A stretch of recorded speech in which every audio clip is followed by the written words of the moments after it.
Jnwynn with Scraptastic Yarns Podcast. Today I'm just going to give you a little bit of information. This is part of the Create series, and it's how I started my Raglan crochet sweater.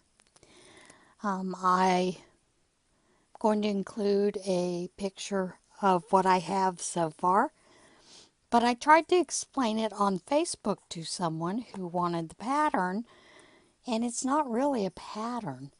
The reason I like doing this one is because you don't really have to already know a gauge. Gauge is nice for certain things, but with this, you can kind of work as you go and determine what you need to do as you go. So basically what I do is I measure around my neck. Let's say that's my neck. I measure where I want that to fall on my neck.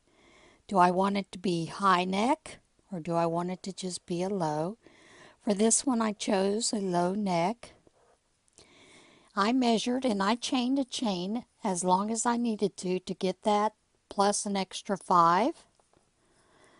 Why plus 5? I don't know. I just chose to do that. The next thing I did is I counted my stitches. Why?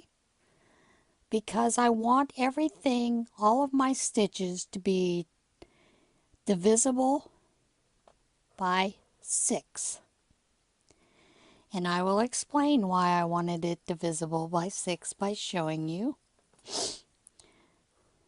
Basically, I am creating a square or a rectangle neck. And where I get the 6 is 1, 2, 3, 4, 5, 6. Now if this is the back, I'm not probably going to divide it, but the front I may want to do a cardigan and I would divide that. So for this one I actually chained 120 and divided by 6. That came out to 20 stitches. So then what I did is I put 20, 20, 20, 20, 20, and 20 on my square. So that let me know that I was going to count to 20. Put a stitch marker here and here, here, and here. So I'm going to do that on those 4 corners. So then when I started crocheting, if I wanted something that was completely like a pullover, then I wouldn't divide these two. I would join it into a circle. But because I am making a cardigan instead of a pullover, I don't need to join it into a circle. But I'm going to crochet 20 stitches. In the next stitch, or the 20th stitch, I'm going to increase by putting 3 stitches into that 20th stitch. And I'm going to do that at each place that there is a marker. What that does is that creates the beginning lines of a Raglan sweater. And each row that you do, so that I've done 3 stitches here, I'd remove the marker and put it into the middle stitch. So it would go into the second stitch, and as you can see, it would just grow out this way. And it'll get bigger and bigger. And then you're going to continue to work that until you are able to bring this point and this point together under your arms. Now generally, once I've reached that point, I do one of 2 things.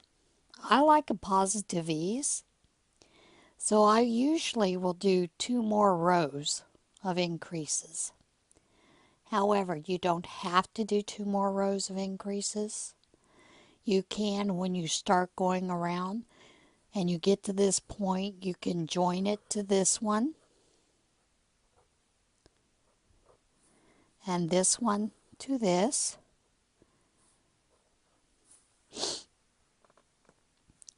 And then the next 2 rounds, you've got your markers now basically in the same stitch. When you come to that marker, you can increase in the stitch before and the stitch after, and do that for 2 rows. That usually gives you enough positive ease so that you can manage it. You may need to do more. That is certainly a personal preference. And from there, you're no longer going to be crocheting or knitting onto your sleeves. You will now be doing the front panel and the back panel, and again the other front panel, or the back and the front panel if you've joined it in the round. When you get to that point, you may need to increase some stitches for your bust line.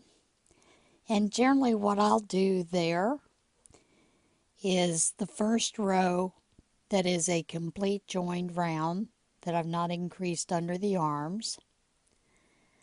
The first complete round, I will count 10 stitches, increase, count another 10, increase, all the way around. And the thing about a raglan is you can try it on as you go, determine if you need to add more stitches or remove stitches, whatever you need to do. That is one of the reasons I like a raglan. I don't have to worry about, like I said, the gauge so much, especially with crochet. Knitting, you might have to worry about a little bit of gauge with it, but basically for most raglans you do not. You just need a base number to start with. The only other thing that, like if you go to knittingfull.com,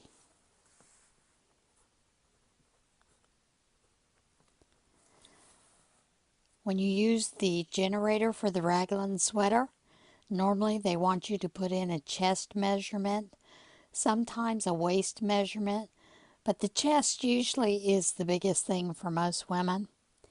And generally why they do that is so that they will tell you how many times you need to increase.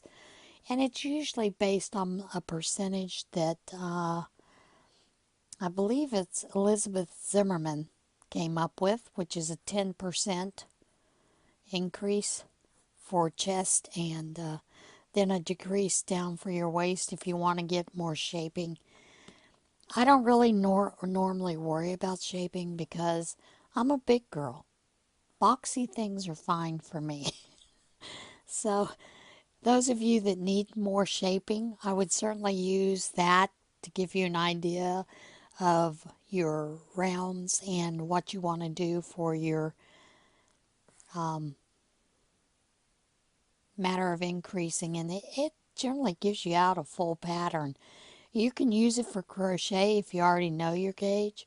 But like I said, I don't worry about gauge. I just use this simple formula. And I've never had any issues with it, knitting or crocheting. So that is where I came up with my raglan. And like I said, it is basically just a recipe. It's really more of a recipe than it is an actual pattern. So I hope that helps some of you for creating a raglan. I don't know if it will or not, but it works for me. Give it a shot. I mean, the worst that you're going to have to do is rip it out. We all know how to frog. So that's it for today's Create. It's a nice, sweet, little short one. So everybody have a great weekend, a great Thanksgiving holiday, and I will see you again in December for another Create, and we'll look at creating maybe a poncho or something. All right, remember, choose to be kind.